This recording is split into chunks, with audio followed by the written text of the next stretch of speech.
Hardik Pandya captaincy கேட்கறதுல என்ன தப்பு இருக்குன்னு தெரியல. ஆனால் ஹர்திக் பாண்டியா வந்து குஜராத்தில் இருக்கும்போது மொதல் சீசன் கப் அடிச்சாரு. அதுக்கு அடுத்த சீசனுமே கப் அடிக்க வேண்டியது. பட் ஸ்டில் லக்கு நம்ம பக்கம் இருந்தது. ஜடேஜாவோட அந்த ஒரு சில மிராக்கல்னால நம்ம ஈஸியாக கப் அடிச்சிட்டோம். அதை வந்து நம்ம ஒத்துக்கிட்டு தான் ஆகணும். ஓகேவா? ஸோ இப்போ அவர் திருப்பி ஒரு டீமுக்கு போறாரு, கேப்டன்சி கேட்குறாரு அப்படின்னா தப்பு கிடையாது. ஏன்னா அவர் மும்பைக்கு போகும்போது ஒரு சீசன் வந்து பிளே ஆஃப் கூட்டிகிட்டு போயிட்டாரு. பட் ஏன் மற்ற இதெல்லாம் ஒர்க் அவுட் ஆகலை அப்படின்னு கேட்டால், மொதல் விஷயம் அவருக்கு அந்த ஸ்ட்ராட்டஜி அப்படி இப்படின்னு போட்டு அவரை கொஞ்சம் கண்ட்ரோல் பண்ணி அவரோட ஸ்டைல்லேருந்து கொஞ்சம் லைட்டாக ஏதோ டிஃபர் ஆக வைக்கிற மாதிரி ஒரு சில விஷயங்கள் போகுது அப்படின்னு ஒரு சில ஆர்டிகல்ஸில் போட்டிருந்தாங்க. அது படித்தேன். ப்ளஸ் அதை தாண்டியுமே வந்து பார்த்திங்க அப்படின்னா அங்கே குட்டி குட்டி ஈகோ கிளாஷஸ்ஸு, சீனியர் பிளேயர்ஸ் இருப்பாங்க. அவங்களையுமே போய் இங்கே நில்லு அங்கே நில்லு அப்படி இப்படின்னு சொல்லும்போது அது ஒரு ஹீட் ஆஃப் த மூமெண்ட் தான். யாருமே மீன் பண்ணி சொல்கிற ஒரு விஷயம் கிடையாது. பட் அது அங்கே ஒரு ஈகோ கிளாஷாக வரும்போது அது கொஞ்சம் டிஸ்டர்ப் ஆகிருக்காரு. அதனால தான் இப்போ அந்த ஒரு ட்ரேட் பண்ணி வேறு ஒரு டீம் போகணும்னு ஆசைப்படுறாரு. போகிற டீமுக்கு ஹர்திக் பாண்டியா கேப்டன் இருக்கிறது ஒரு நல்ல மேட்டர் தான், தப்பே கிடையாது. இன்கேஸ் ஹர்திக் பாண்டியா சிஎஸ்கேக்கு வராருன்னு வச்சுப்போமே, அப்போ ஒரு ஃபேர் ட்ரேடா என்ன இருக்கும்? ஆயுஷ் மாத்திரையை கொடுக்கக்கூடாதுன்றீங்க. அண்ட் சிஎஸ்கேவுமே அந்த ஆயுஷ் மாத்திரை ட்ரேடில் இன்ட்ரெஸ்டடாக இல்லை. அப்போ யாரை வச்சு ட்ரேட் பண்ணலாம் அப்படின்னா, ஆப்வியஸாக சிவம் டூபே வச்சு ட்ரேட் பண்ணலாம். இந்த சிவம் டூபேயோ லைக் டு லைக் பிளேயர் தான், இந்த ஒரு ட்ரேடே முடிக்கலாம். பட் இது மும்பை வந்து அக்செப்ட் பண்ண மாட்டாங்க. ஏன்னா இந்த ஒரு பிராண்ட் வேல்யூ அப்படின்ற ஒரு மேட்டர் இருக்குது. பாண்டியாவும் தூபேவும் ஒரே மாதிரியான பிளேயர்ஸாக இருந்தால் கூட பாண்டியான்றது பாண்டியா தான். ஸோ எக்ஸ்ட்ரா இன்னொரு பிளேயர் வந்து எக்ஸ்பெக்ட் பண்ணுவாங்க. அண்ட் இந்த ஒரு பிளேயர் மேபி ஒரு கலீல் அகமதாக இருக்கலாம், இல்லை ஒரு அன்ஷுல் கம்போஜா இருக்கலாம், இல்லைனா ஸ்ரேயஸ் கோபாலாவும் இருக்கலாம். ஸ்ரேயஸ் கோபாலா இருக்கிறவரே நமக்கு பிரச்சனை கிடையாது. ஏன்னா ஸ்ரேயஸ் கோபாலா நம்ம பெஞ்சில் தான் வச்சுட்டு இருக்கோம். அவரை வந்து இன்னும் நம்ம சரியாக யூட்டிலைஸ் பண்ணல.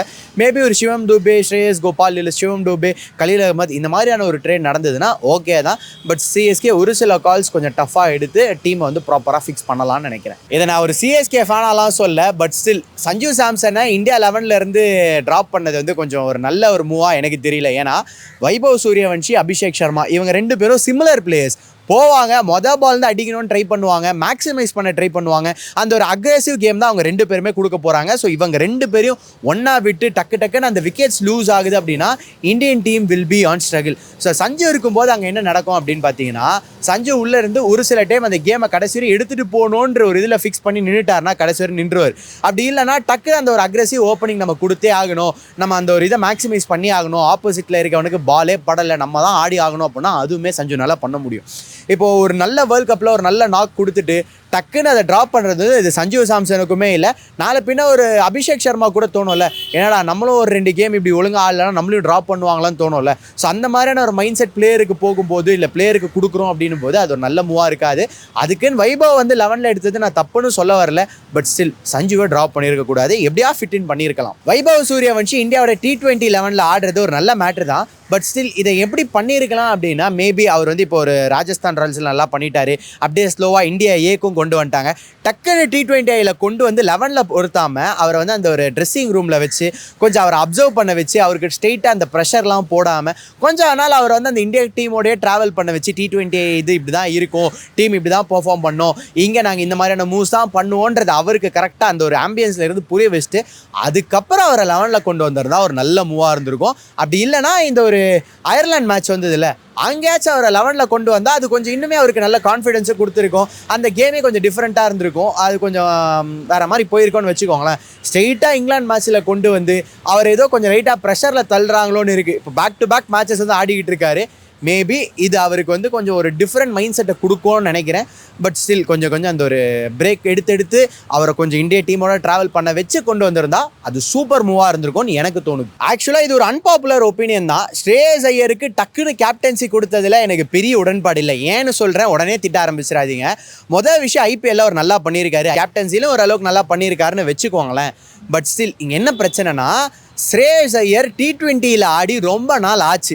நீங்கள் திடீர்னு ஒரு பிளேயரை டக்குன்னு T20 கொண்டு வந்து அவரை ஃபிட் இன் பண்ணுறது ஓகே. பட் அவரே நீங்கள் கேப்டனாக போடுறீங்க. ரெண்டாவது இந்தியன் டீமுக்கு T20 வேர்ல்ட் கப் அடித்த கேப்டனை டக்குன்னு ட்ராப் பண்ணுறீங்க அப்படின்றதுலாம் டக்குன்னு ஏதோ ஒரு கால் எடுக்கிற மாதிரி இருக்குது. இதே தான் சஞ்சு சாம்சன் விஷயத்துலையும் பண்ணாங்க. ஒரு 3 மேட்ச் ஆடலன்னு டக்குன்னு அவரை வந்து ட்ராப் பண்ணிட்டாங்க. ஸோ அந்த கால்ஸ் டக்குன்னு இந்தியன் டீம் எடுக்காமல் லைட்டாக அந்த ஸ்லோ டிரான்சிஷனை கொண்டு வரலாமேன்னு நினைக்கிறேன். டக்குன்னு நிறைய மூவ்ஸ் பண்ணி அது ரொம்ப பெரிய கேம்பலாக மாறுதோன்னு தோணுது. ஆக்சுவலாக சிஎஸ்கேயோட CEO காசி விஸ்வநாதன் சார் வந்து ஹர்திக் பாண்டியா ட்ரேடை பற்றி நாங்கள் இன்னும் எதுவும் பேச ஆரம்பிக்கல, அதில் நாங்கள் இன்வால்வ்டாக இல்லை, இந்த MLC இதெல்லாம் முடிஞ்சதுக்கு அப்புறம் தான் நாங்கள் நிறைய விஷயம் பேசுவோம் அப்படின்ற மாதிரி தெளிவாக சொல்லிட்டாருன்னு எல்லாரும் சொல்கிறாங்க. அப்போ ஹர்திக் பாண்டியா டு CSK இது எல்லாம் ரூமர் தானா, இந்த மாதிரி எதுவுமே நடக்கலையான்னு கேட்டால் எந்த டீம் வந்து டக்குன்னு சொல்லுவாங்க ஆமாம் நாங்கள் ஹர்திக் பாண்டியா வந்து எடுக்கலான்னு பார்த்துட்டு இருக்கோம், எப்படி ஃபிட் பண்ணலான்னு பார்த்துட்டு இருக்கோம், அதுக்கான வேலைகள்லாம் போய்கிட்டு இருக்குன்னு எப்படி சொல்லுவாங்க? அவங்க அந்த மாதிரி ஒரு டெஸ்பிரேஷனாக ஒரு விஷயத்த சொல்லிட்டாங்க, நாங்கள் இன்வால்வ்டாக இருக்கோம்னு சொல்லிட்டாங்க அப்படின்னா மற்ற டீம்ஸுக்குமே வந்து ஓஹோ சிஎஸ்கே இன்வால்வ்டாக இருக்காங்க போல், அப்போ நம்ம இன்னும் என்ன மாதிரியான ஆஃபர்ஸ் வந்து மும்பைக்கு கொடுக்கலாம், பாண்டியா கொடுக்கலாம், அப்படி போயிடுவாங்க. ஸோ அதனால் இந்த மாதிரி சொல்கிறது வந்து ஒரு நார்மலான ஒரு விஷயம் தான். அப்படி பார்த்தா சஞ்சு ட்ரேட் நடக்கும்போது கூட காசி சார்ட்ட கேட்கும்போது இல்லை நாங்கள் இன்னும் அதை பற்றியெல்லாம் எதுவும் பேசலை அப்படின்னு தான் சொல்லியிருந்தார். பட் கடைசியாக இன்றைக்கி பார்த்தீங்கன்னா ஜட்டு அங்கே போயிட்டார், சஞ்சு இங்கே வந்துட்டார். ஸோ இது ஒரு காமனான விஷயம் தான். அதுக்குன்னு இந்த ஹர்திக் பாண்டியா விஷயம் வந்து நடக்கலை அப்படி இப்படின்னு சொல்ல முடியாது. நிறைய பேர் இதை பற்றி நிறைய ஆங்கிள்ஸ் வந்து பேச ஆரம்பிச்சிட்டாங்க. இப்போ பார்த்தீங்கன்னா ஆகாஷ் சோப்ரா கூட இதை பற்றி வந்து லைட்டாக பேச ஆரம்பிச்சிட்டாரு. எந்த மாதிரிலாம் இந்த ட்ரேட் முடியறதுக்கு வாய்ப்பு இருக்குன்னா அவர் ஒரு சைடில் பேச ஆரம்பிச்சிட்டாரு. ஸோ இந்த ஒரு மேட்ரு ஆக்சுவலாக வந்து இன்சைடர்ஸ்குள்ளே நிறைய மேட்டராக வந்து போய்கிட்டு இருக்கு. நமக்கு கொஞ்சம் கொஞ்சம் வருது, பார்ப்போம் பொறுத்து இருந்து சிஎஸ்கே பாண்டியா எல்லாம் என்ன பண்ணுறாங்கன்னு சொல்லிட்டு. ஹர்திக் பாண்டியா டு சிஎஸ்கே எந்த அளவுக்கு நடக்க வாய்ப்பு இருக்கோ அதே மாதிரி ஹர்திக் பாண்டியா டு கேகேஆர் அந்த அளவுக்கு நடக்கிறதுக்கும் வாய்ப்பு இருக்குது. பட் ஸ்டில் இங்கே ஏன் வந்து ஒரு எட்ஜ் அதிகமாக சிஎஸ்கேக்கு இருக்குது அப்படின்னு சொல்கிறாங்க அப்படின்னா, ஹர்திக் பாண்டியாவே ஓப்பனாக சொல்லியிருக்காங்க இந்த மாதிரி நான் வந்து சிஎஸ்கே கார்டுனா எனக்கு கொஞ்சம் கரெக்டாக இருக்கும், ஏன்னா அந்த என்விரான்மெண்ட் அந்த ஜோனில் வந்து ரொம்ப ப்ரெஷர் இருக்காது, ரொம்ப மீட்டிங் அது இதெல்லாம் போட மாட்டாங்க, ஒரு ஃப்ரீடம் இருக்கும்னு பாண்டியா அந்த மாதிரி ஃபீல் பண்ணியிருக்காருன்னு சொல்கிறாங்க. ஸோ பாண்டியாவே அங்கே வரணும்னு ஆசைப்பட்டா அதுக்கு ஒரு எட்ஜ் கண்டிப்பாக இருக்கும். பட் கேகேஆர் வரதுக்கான வாய்ப்புகள் ஏன் அதிகமாக இருக்குன்னு கேட்டால், கண்டிப்பாக பாண்டியா போகிறாருன்னா கேப்டன்சி கேட்பாரு. இப்போ சிஎஸ்கே கேப்டன்சி வந்து கொடுப்பாங்களான்ற ஒரு கேள்விக்குறி இருக்குது. அதுக்கு அடுத்தபடி பார்த்தீங்க அப்படின்னா இங்கே கேகேஆர் ஈஸியாக வந்து கேப்டன்சி கொடுத்துருவாங்க. ப்ளஸ் ஒரு சில ஆஃபர்ஸ் வந்து கேகேஆர் வந்து மும்பைக்கு வந்து கொடுக்கவும் வாய்ப்பு இருக்குன்ற மாதிரியான விஷயங்கள்லாம் போகிறதுனால இங்கே ஒரு எட்ஜ் வந்து கேகேஆருக்குமே ஈக்குவலாக இருக்குன்ற மாதிரி வந்து போகுது. ஆப்வியஸாக நீங்கள் சிஎஸ்கேக்கு அப்புறம்லாம் பார்த்தீங்க அப்படின்னா கேகேஆருக்கு ஒரு பிராண்ட் வேல்யூ இருக்குது, 3 கப் வச்சிருக்காங்க அப்படின்னும் போது ஓகே சிஎஸ்கே கிடைக்கலாம், மேபி நம்ம ஒரு கேகேஆர் கூட போகலாமேன்ற மைண்ட் செட் பாண்டியாவுக்கு கண்டிப்பாக இருக்கும். அதுக்குன்னு சொல்லிட்டு எல்எஸ்சிக்கெலாம் போக மாட்டார், போகவும் கூடாது. சிஎஸ்கே ஃப்ளெமிங்ஸ் விஷயத்தில் ஒரு முடிவு எடுக்கணுமா, அவரை வந்து மாற்றணுமா இப்போல்லாம் கேட்டிங்க அப்படின்னா ஒரு கால் கண்டிப்பாக எடுத்தே ஆகணும்னு சொல்லுவேன். ஏன் அப்படின்னா நம்ம தோனி இருக்கும்போது தான் கப் அடிச்சாரு, அதை தாண்டி அவர் சக்ஸஸ்ஃபுல்லாக இல்லை அப்படின்னு பேசுறதுலாம் பாயிண்ட் இல்லை. நான் ஸ்ட்ரைட்டாக பாயிண்ட்டுக்கு வரேன். 2023 அப்புறம் சிஎஸ்கேயோட பொசிஷன் எங்கே இருக்குது, அவங்க எந்த பொசிஷனை ஹோல்ட் பண்ணுறாங்க, பிளே ஆஃபுக்கு போகலன்றதெல்லாம் ஓகே, ஃபைனல்ஸுக்கு போகல கப் அடிக்கலாம்னா ஓகே, பட் இவங்க இந்த டேபிள் பாயிண்டில் எங்கே இருக்காங்கன்றதும் பார்க்கணும். டிஎஸ்கே ஜேஎஸ்கே அதாவது சூப்பர் கிங்ஸோட மற்ற ஃப்ரான்ச்சைசி அந்த லீக்ஸ்லையுமே எங்கே இருக்காங்கன்னு பார்க்கணும். இப்போ நடக்குது இல்லை எம்எல்சியோட இதில் டிஎஸ்கே வந்து பார்த்தீங்கன்னா சூப்பர் கிங் ஃப்ரான்ச்சைசி வந்து கடைசியாக தான் இருக்காங்க.